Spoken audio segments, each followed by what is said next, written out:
भी शासन जिंदगी का आनंद हमें लेना है। कल व्यास मुनि, कल व्यास पीठ पर, गुरु की पीठ पर बैठने का दिन था। भगवान महावीर स्वामी के समोसन में इंद्रवती गौतम गढ़धर जैसे ही पहुंचते हैं।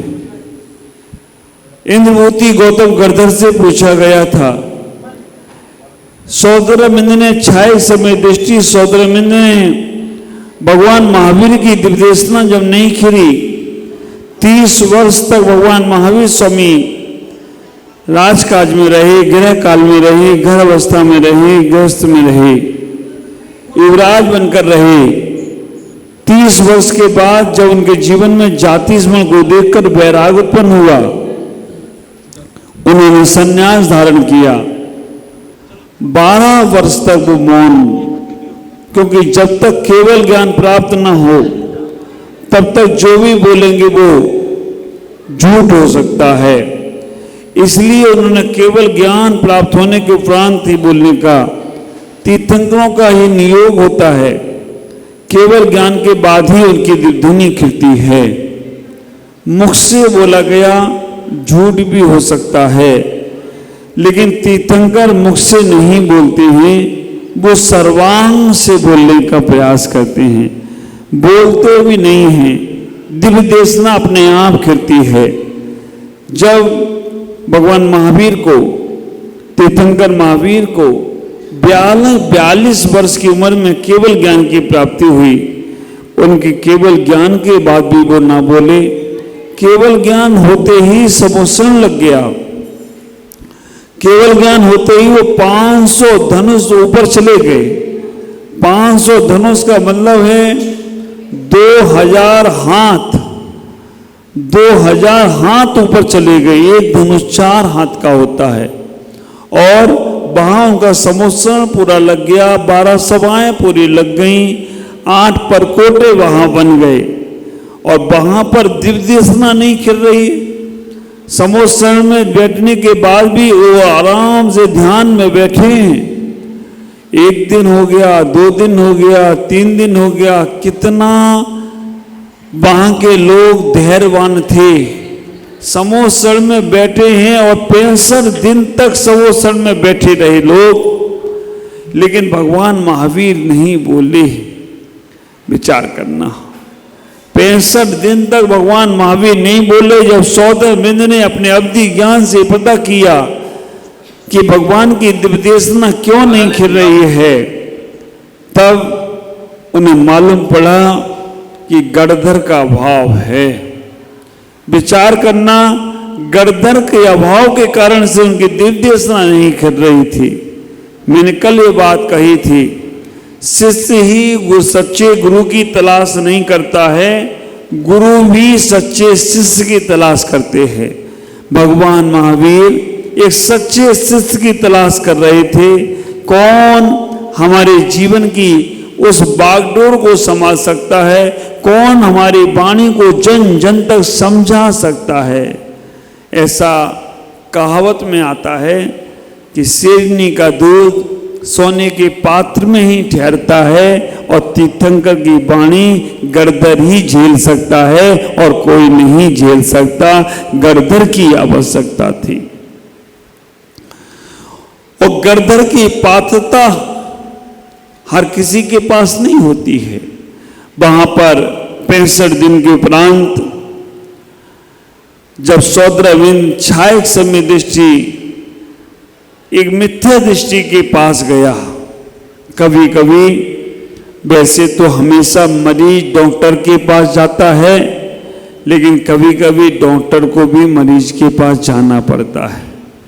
आप विचार करके रखना, हमें छोटी मोटी तकलीफ हो तो हम डॉक्टर के पास जाते हैं और बड़ी तकलीफ हो तो डॉक्टर हमारे पास आता है। कभी आपने सोचा भगवान की और डॉक्टरों की दोस्ती बहुत अच्छी है, आपस में इनका तालमेल अच्छा है। अगर कभी कोई भगवान नाराज हो जाए, वैसे जैन भगवान नाराज होते नहीं हैं, भगवान नाराज हो जाए तो हमसे तो वो तुम्हें डॉक्टर के पास पहुंचा देते हैं, जाओ बेटा तुम इलाज कराओ। भगवान नाराज हो जाए तो तुम्हें डॉक्टर के पास पहुंचाते, बेटा इलाज कराओ। और डॉक्टर नाराज हो जाए तो वो भगवान के पास पहुंचा जाता है, वो तुम्हारा इलाज वही करेगी। डॉक्टर नाराज हो जाए तो भगवान के पास पहुंचाता, भगवान नाराज हो तो विचार करना, छोटी मोटी बीमारी हो तो तुम डॉक्टर के पास कर लेते हो, लेकिन जब बड़ी बीमारी है, उठ नहीं पा रहे हो, तो आप विचार करना डॉक्टर तुम्हारे यहाँ जाता है तो छोटा मोटा संदेह होता है तो तुम जाकर महाराज के पास या और कहीं जाकर उसे दूर कर लेते हो। लेकिन जब मिथ्यात का बुखार चढ़ा हो, और मिथ्यात भी ऐसा प्रकार मिथ्यात, ऐसा अटूट मिथ्यात, वेद पुराण सारे के सारे रटे हैं और उन्हीं को सही मान रहा है। विचार करना, इंद्रभूति गौतम जब वहां पहुंचे और पहुंचकर उन्होंने जो कुछ किया वो मैंने आपको कल बताया ही था। उन्होंने वहां पर जाकर पूछ लिया, तुम मेरे गुरु के पास चलोगे क्या? उन्होंने कहा, गुरु मैं खुद ही गुरु हूं। इंद्रभूति गौतम बोलता है, मैं खुद ही गुरु हूं, मैं किसी के पास नहीं जाता। 4 पुस्तक पढ़ने के बाद आज का सामान्य सा इंसान भी गुरु हो जाता है। विचार करना, गुरु बनने की बहुत बड़ी साधना होती है। मेरे गुरुदेव कहते हैं, माँ बाप बनना, पिता बनना, साधु बनना, श्रावक बनना, शिष्य बनना, गुरु बनना बहुत आसान है, लेकिन उनके गुणों को अपने अंदर धारण करना बहुत मुश्किल हुआ करता है। आप अपने जीवन में विचार करना। जाकर वहां पर पूछा इंद्रभूति गौतम ने, मैं तुम्हारा चेला बन जाऊंगा अगर मेरे प्रश्न का उत्तर दे दो। क्या प्रश्न है?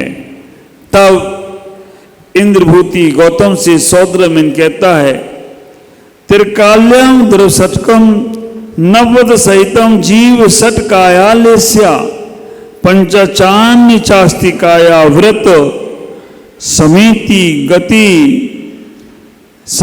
गति ज्ञान चारित्र भेदा इतेन मोक्ष मूलम। विचार करना, उन्होंने 2 ही लाने पूछ ली। इंद्रभूति गौतम देखता रहा मेढे जैसा कि बोल क्या रहा है। अगर तुम्हें आसामी लैंग्वेज नहीं आती है, लांगन लैंग्वेज नहीं आती है और तुम्हें कोई गाली दे तो तुम उसका चेहरा ही देखते रहोगे, गाली दे रहा है या गीत गा रहा है। अगर तुम्हें कोई लैंग्वेज नहीं आती है, आप विचार करके रखना।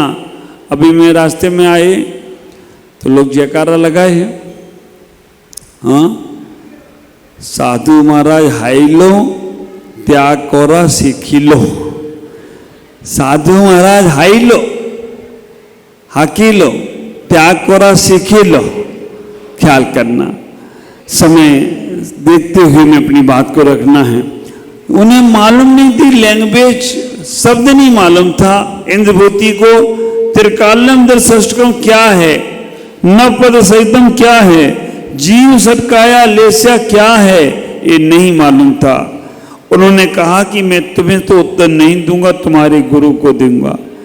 सौदामिंद मन मन मुस्कुराए, मैं यही तो चाहता था कि कैसे भी ये मेरे गुरु के पास पहुंच जाए। जैसे आपको लगता है ना कि मैं गुरु के पास पहुंच जाऊं एक बार, और मैं पहुंच गया तो मेरा अज्ञान अंधकार, मेरी अहम भाव, मेरा ब्रह्म भाव सब टूट जाएगा।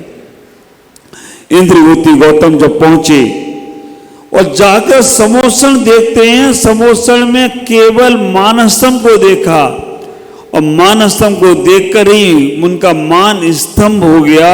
और मान स्तंभ होकर सबसे पहले उनके मुख से निकलता है, जैनम जयतु शासनम, जैनम जयतु शासनम, जैनम जयतु शासनम। आज के दिन ये मिथ्या दृष्टि इंद्रभूति गौतम बोलता है, जैनम जयतु शासनम, जैनम जयतु शासनम, कि जैन धर्म जयवंत हो। जैनम जयतु शासनम, जैन शासन जयवंत हो। आप विचार करके रखना, जैन का शासन जयवंत हो और उसी वक्त इंद्रभूति बोलते बोलते अपने कपड़ों को छोड़ देता है और निर्गंत मुनि बनकर भगवान के सवोसर में पहुंच जाता है। आप विचार करके रखना, जैनम जैतु शासना बोलते हुए कपड़े छोड़ देता है और उसी वक्त भगवान महावीर स्वामी के समोसन में पहुंच जाता है। भगवान महावीर बैठे हुए हैं।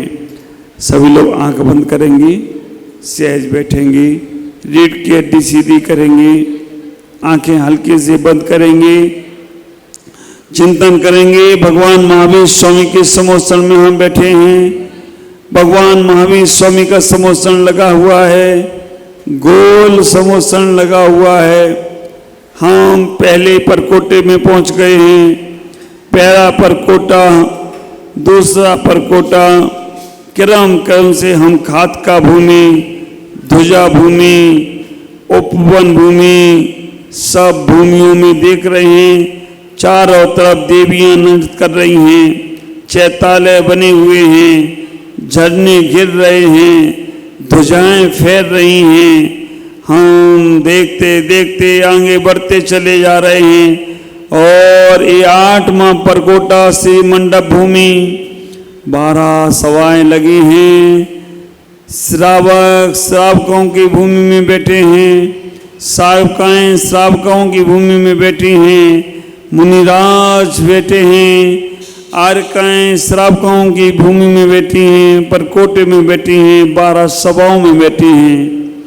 पहली सभा देव की, दूसरी सभा देव की, तीसरी सभा, दूसरी सभा मुनियों की, देव देवियों की 8 सभाएं, एक मुनि की सभा, एक श्रावकों की सभा, एक आर्कों की सभा और एक तीर्थंकर, एक त्रिंचों की सभा।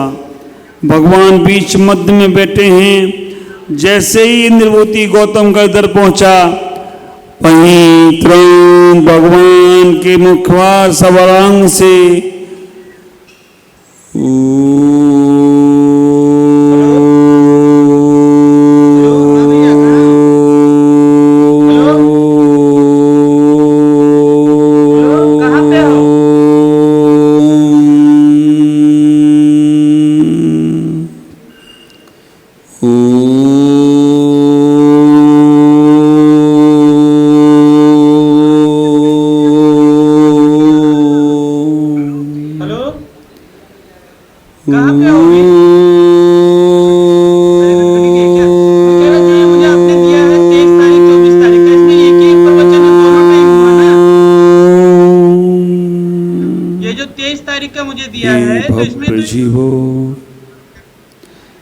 संसार असार है, यहाँ कोई भी सार नहीं है।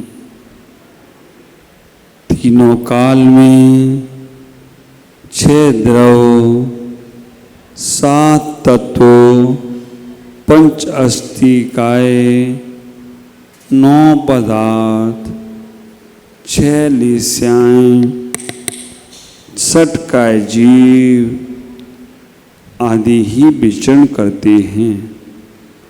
अनादि काल से इनकी ही सत्ता हम सब ने स्वीकार की है। हे भव्य जीवों, आप अपने जीवन में आत्म कल्याण का मार्ग प्रशस्त करें।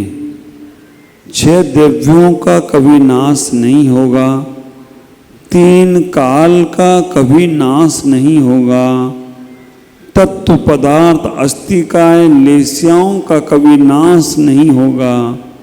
लेकिन हमारे जीव तत्व का प्रकाश करना है, कर्मों का नाश करके जीव को पाना ही शाश्वत होगा। हे भव्य जीवों, हम सद श्रावक बनकर, संत बनकर अपने जीवन का कल्याण करें, क्योंकि ये काल थोड़ा है, शरीर अन्न का कीड़ा है और इस शरीर से निकलकर हमें अपनी आत्म तत्व को पाना है। तो हम बाह्य क्रिया में धर्म ध्यान से अपने शरीर को पवित्र करें, अंदर से कसाय कम करते हुए आत्मा को पवित्र करें, तभी हमारे जीवन का कल्याण होगा।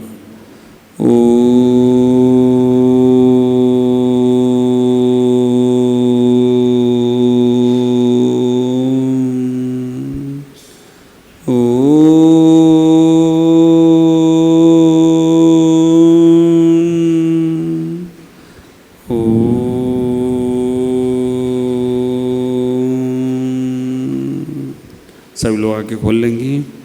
विचार करके लगना, ऐसा ही जो महसूस तुमने किया समोषण का, ऐसे ही भगवान की वहां पे दिव्यदेशना करती है, और दिव्यदेशना के बाद हर जीव के कल्याण की भावना वहां पर तीर्थंकर की उपदेश से मिलती है। गढ़तर उनका समाधान करते हैं।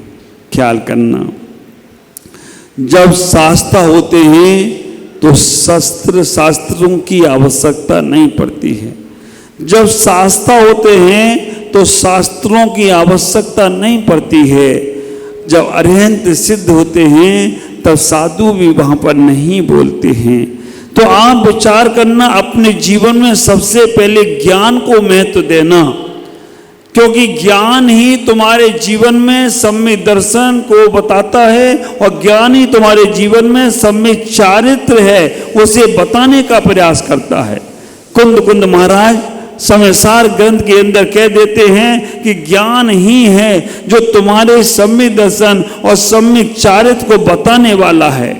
इसीलिए शास्त्र को बीच में रखा गया।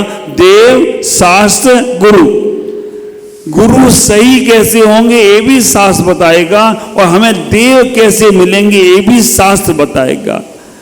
ज्ञान में, रत्नात्रय में भी सम्यक दर्शन, सम्यक ज्ञान और सम्यक चारित्र, तुम्हारा चारित्र सम्यक है या नहीं ये ज्ञान बताएगा, और तुम्हारा सम्यक दर्शन श्रेष्ठ है या नहीं, निर्दोष है कि नहीं, ये भी तुम्हें चारित्र ज्ञान मध्य दीपक बोलते हैं। पहले के घरों में जब प्रकाश नहीं था, लाइट नहीं थी, तब देहरी दीपक बोलते थे। देहरी पर दीपक रख देते थे, उससे घर के अंदर भी प्रकाश आता था और घर के बाहर भी जाता था। हम इतना ही विचार करेंगे। आज वीर शासन जयंती के दिन सम्यक ज्ञान का अंदर प्रकाश करें।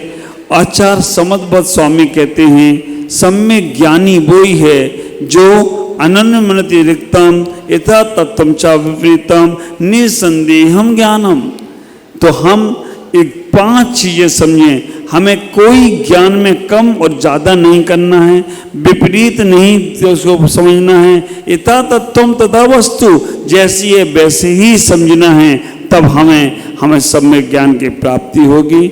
आज आप सब लोग मन में भावना पाएंगे कि हम अपने जीवन में दर्शन और साधु की सेवा के साथ साथ हम 5 मिनट भी कम से कम धर्म की पुस्तक को जरूर पढ़ेंगे, स्वाध्याय को जरूर पढ़ेंगे।